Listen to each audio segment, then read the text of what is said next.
Don Juan, are you trying to tell me that you are grooming that Paolo to run this company? Gildo, why do I have this feeling na kontra ka na naman sa mga desisyon ko, ha? Because I am the president of this company. Parang nyo rin sinabi na in a few months' time, ipapalitan nyo ako. Hindi ba maklaro yun? Look, Gildo, nung pinalit kita kay Fredo bilang presidente, temporary lang yon. You were just a mere substitute. Eh, Gildo, come on! Don't tell me naniniwala kang ipapaubaya ko sa iyong kumpanya ko. May I remind you that One Fredo Empire is a family business at tanging isang tunay na Legaspi lamang ang maaaring mamahala nito. Pero Don Juan, napatunayan ko sa inyo kakayanan ko. I deserve to be the president of this company. Oh boy, okay ka lang ba? Hindi. Hindi mo pa obvious. Nakatali tayo. Hoy, ikaw. Pakawalan mo na kami, ha? Bakit yung ba ginagawa sa amin to? Ano ba ginawa namin sa inyo, mga walang ya kayo? Ang totoo, wala kaming kailangan sa'yo. Pero pasensya na. Trabaho lang, walang persona. Ano ba to, ha? Ano bang gusto niyong palabasin? Kidnap for ransom? Magbabayad ako. Magkano? Hindi ko kailangan ng pera. Marami na ako niyan. Sabi ko na nga ba, si Betty, wala na iba! Okay. I must admit, naging fan mo rin. I was very impressed with you, Gildo. Pero dahil din sa'yo, bumagsak ang stocks ng company natin. At dahil din sa'yo, naging laughing stock tayo ng buong industriya dahil sa pagkuha mo sa Jezebel na yan na isang halimaw, isang sirena. Ngayon, lahat na lang ng kliyente natin gusto mag-pull out sa atin. Lalong-lalo na ang Sunsilk, ang best client. And I don't want that to happen. Hello, Tita Ava. Aray! Siguro naman alam niyo na kung bakit ko kayo pinadukot. Well, just in case tanga ka, let me tell you the reason again. Kayo ang gagamitin kong pain para mahuli ang isang malansang isdang matagal ko nang gustong patayin. Si Jezebel! Di ba? Si Jezebel!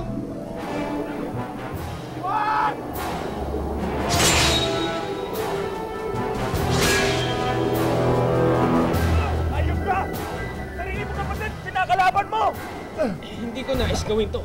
Pero sino man manakit kay Jezebel, tinuturi ko ng kaaway. Salamat ka. Hindi kita sinisante. Marunong ka naman mag-type, di ba? Umpisahan mo nang i-type ang resignation letter mo. Hindi na kita kailangan.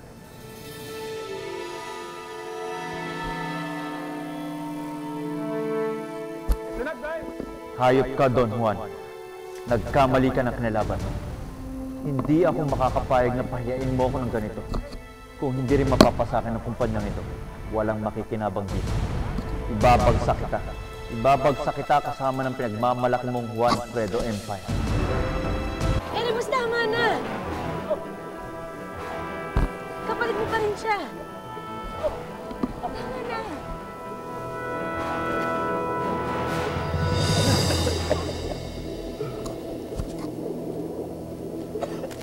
Mukhang ding. Pasalamat ka kay Jezebel, ha? Pinagsabihan niya ako. Kung hindi, baka mamaya patay ka na. Utang mo sa kanyang buhay mo. Fredo. Tutulungan na kita. Sige, Paolo. Teka. Sumama mo ako. Minum ka naman, di ba? Oo. Oo, sorry ka. Sumama ka sa akin.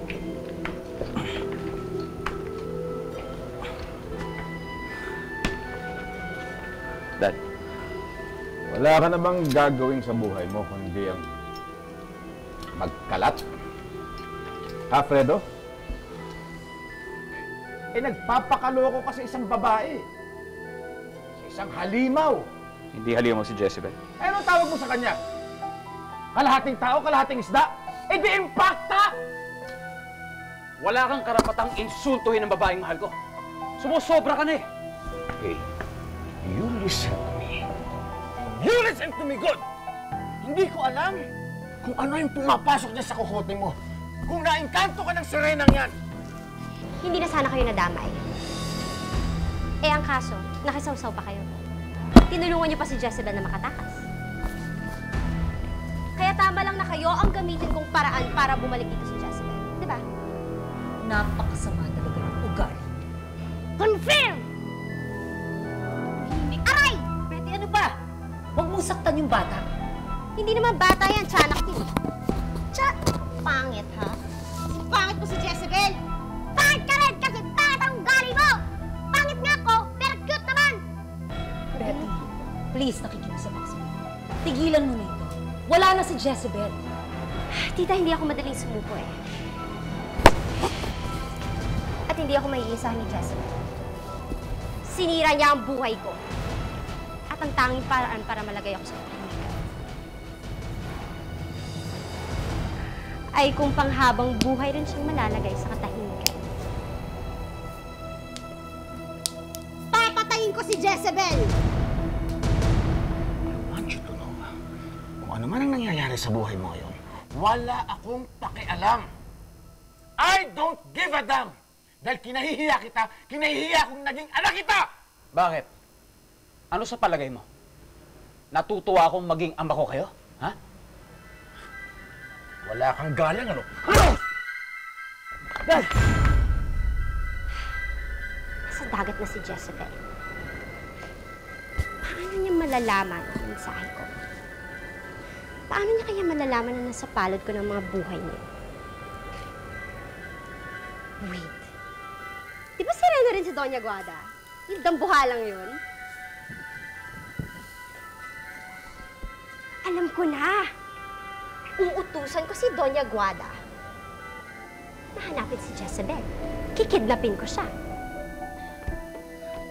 Kung ayaw mo ako maging ama, lumayas ka!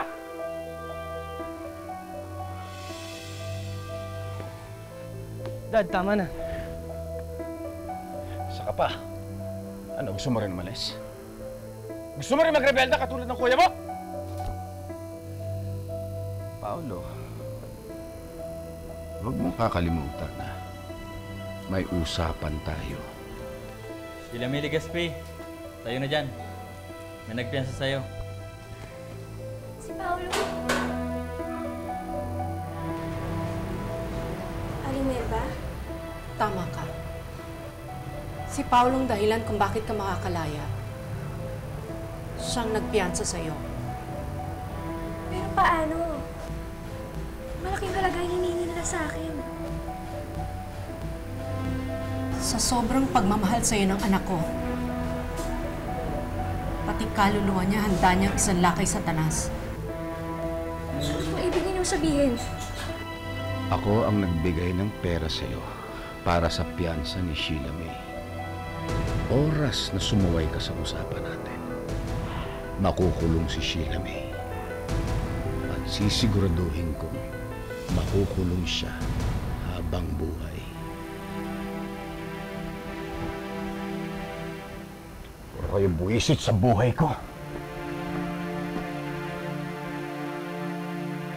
Hoy kayo, may isa pa kayong dudukutin ha, si Doña Guada. Hindi yun na kailangan dakwin pa si Doña Guada. Dahil kahit chubby yan, mahal ko yan. Tsaka ako na lang magpaparating ng mensahe kay Jezebel.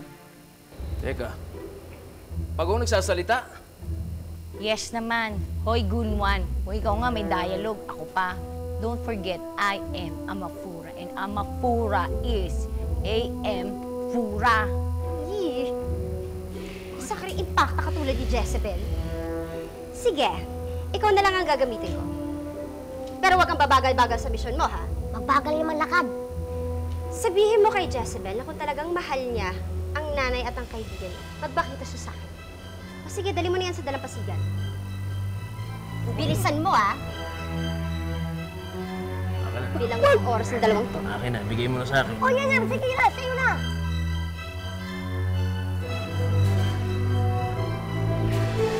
Oras na malaman ni Jezebel na nasa panganib ang buhay niyo, I'm sure magmamadali yung pumunta dito. Ang kaligtasan niyo ay ang kamatayan niya.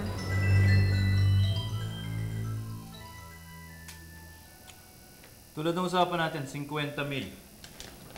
Kung gusto mo, bilangin mo pa. Hindi na po. Pinagkakatiwala ko po kayo, Sir Gildo. At inaasahan ko hindi mo ako bibaguin, ha? Opo.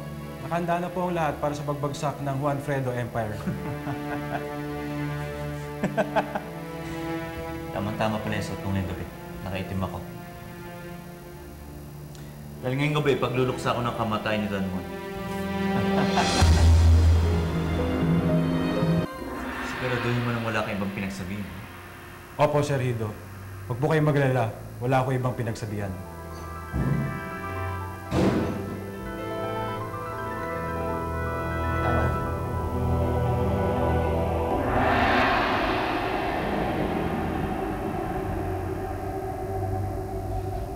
Mahal na Reyna Janga, kamusta po ang inyong pakiramdam? Nangihina pa rin ako. Pero nararamdaman ko, may kakaibang pwersang bumabalot sa aking katawan. Unti-unti nang tumatalab ang kapangyarihan ng perlas.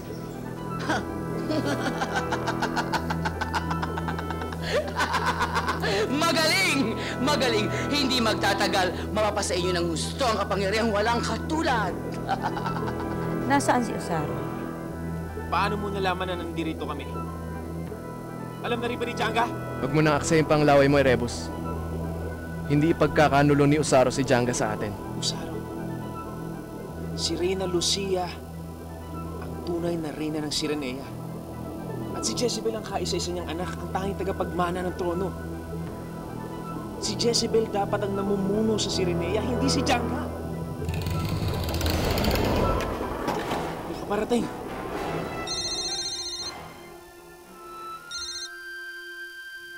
Hello? Don Juan? Yes sir, nandito lang po ako sa kantin.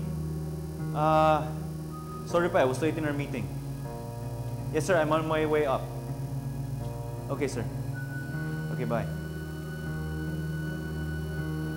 Tuloy yung plano, walang atrasan.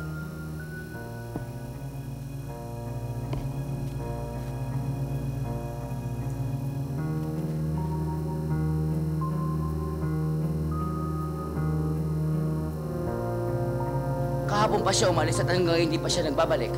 Saan nagpunta? Bakit hindi siya nagpaalam sa akin? Mahal na Reyna Janga, may nakapagsabi kay Osaro na nagbalik si Jezebel at Erebus sa karagatan. Iyon ang pinuntahan ni Osaro. Inalam niya mabuti kung may katotohanan ng balita. Nagbalik na ang walang niyang anak ni Lucia? Ang pumatay sa aking anak? Pero mahal na Reyna Janga, sa tingin ko, lubhang bigo si Osaro sa paghuli sa kanya. Ipatawag mo si Octivo. Sundan niya si Osaro. At sabihin mo, wag na wag siyang babalik rito hanggat hindi nadala si Jezebel. Opo, mahal na Reyna. Naindin!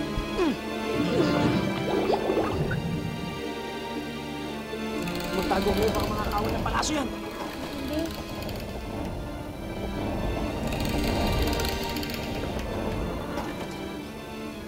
Hey, hey, hey! I'm here. Ang hirap-hirap palang hanapin ang kuwebang ito. Buti na lang mga close friends ko, ang mga alak ng dagat. So tinuro nila sa akin ang easiest way dito sa cave na. No comment na lang, no? Anong ginagawa mo dito? Akala ko bang gusto mo manatili sa lupa? Jezebel, may masama akong balita. Ang ina mo at si Buboy ay bihag ni... Sino? Be. Ti. Nay! Nay! Nay! Oh, anong ginagawa mo rito, ha? Pinalayas ka na ba sa mansyon nyo, ha? Kuya, nasa sinay, may sasabihin ako sa kanya. Ano yun? May narinig ako sa opisina. May plano sila laban kay Don Juan. Pagtatangkaan nila ang buhay nito. At gusto mo siyang tulungan, ha? Ganun ba? Kung ako sa'yo, Paolo, tatahimik na lang ako. Sa dami ba naman ng kasalanan ng matapobre mong tatay, mabuti lang siguro na mamatay na siya. Eh di ba nakuha mo na yung gusto mo sa kanya? Nakalaya na si Sheila May. Pero... Pabayaan mo na siya, Paulo. Huwag ka na magpakabayani pa. Baka mapahama ka lang eh. Isipin mo na lang, karma niya yan lahat. Sa lahat-lahat ng kasamaang ginawa niya.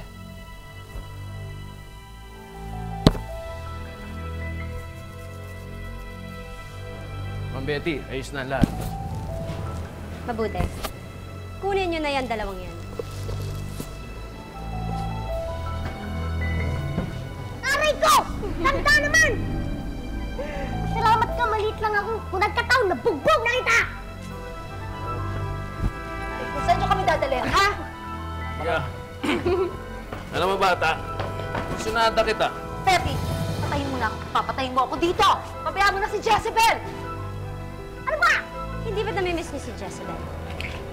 Eh di makikita niyo na siya. Tita Aba, huwag ka na magmakaawa. Dahil lahat naman kayo mamamatay eh. Promise. Ha! Kunin mo na nga yan! Ba? Takot mo ako!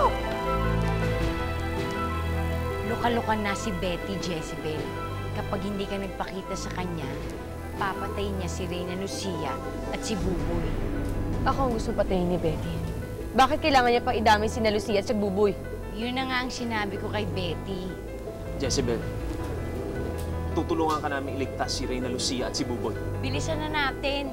Ang sabi ni Betty, kapag lumubog ang araw at hindi ka pa nagpakita, isa akin na Buboy at Reyna Lucia ang una niyang tutudasin. Humanda ka, Betty, sa akin. Humanda ka. Saan kayo pupunta? Iiwan niyo na ako dito? Anong nangyayari? Oh, ano yun?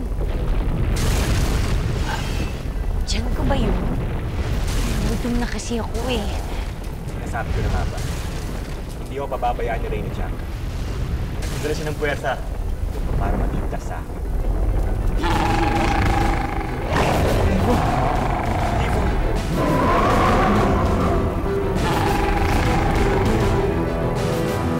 Jezebel! Tumakas na kayo ni Amafura. Dali! Sige na! Kami na bahala rito! Kami? Sige! Amafura, tara na!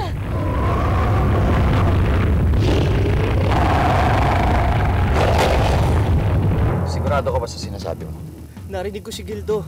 Plano niyang patayin si Don Juan mamayang gabi. Patayin? Oo, may kasabwat siya.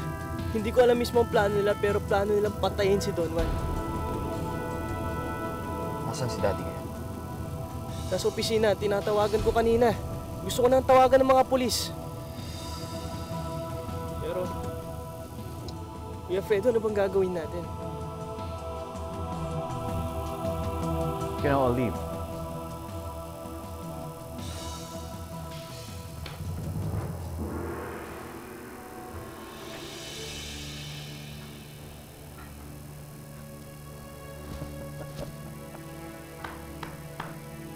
I'm very impressed, Gildo. Perfect ang marketing strategy mo. You know what? I was expecting your resignation paper. Pero hindi. Tinapos mo pa rin ang inutos ko sa'yo at hindi lang yon, ginalingan mo pa. Gusto ko lang patunayan sa inyo na hindi kayo nagkamali sa pagkuha sa akin. Pero nagkamali kayo sa balak niyo akong tanggalin. Mukhang in-engine tayo ni Jezebel. Pinilin ko pa naman kay Amafura na kapag hindi dumating si Jezebel sa takdang oras, matatagpuan niya ang mga katawan ninyong lumulutang-lutang sa dagat.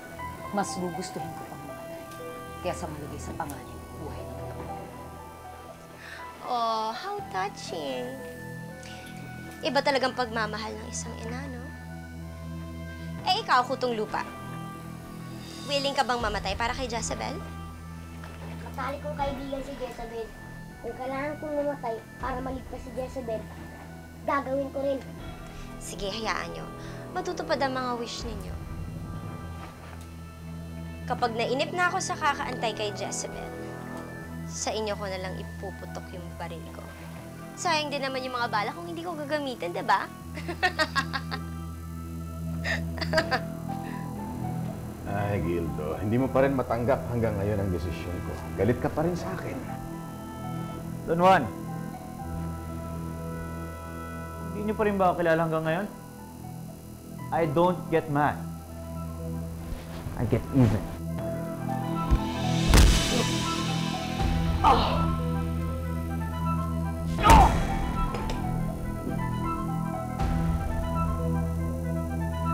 Paano ba yan? Mukhang dinedma na talaga ni Jezebel ang pagdatakip ko sa inyo. Sorry, pero nakapagbitaw na ako ng salita na isa sa inyo ang mamamatay ngayong gabi. Sino gustong mauna? Ikaw, Tita Ava, o ikaw, Bubo? Let's see. Eeny, meeny, miny, mo! Ikaw, Tita Ava, ikaw ang tinakda ng tadhana. Paalam, Tita Ava. Handa ako. Pangako mo sa akin ang pagkakita si Jezebel. Ayoko. Hindi rin naman ako marunong tumupad sa usapan.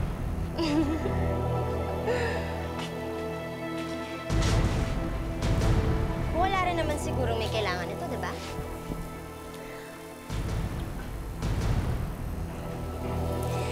Paalam, Tita Ava. It's time you rest in peace.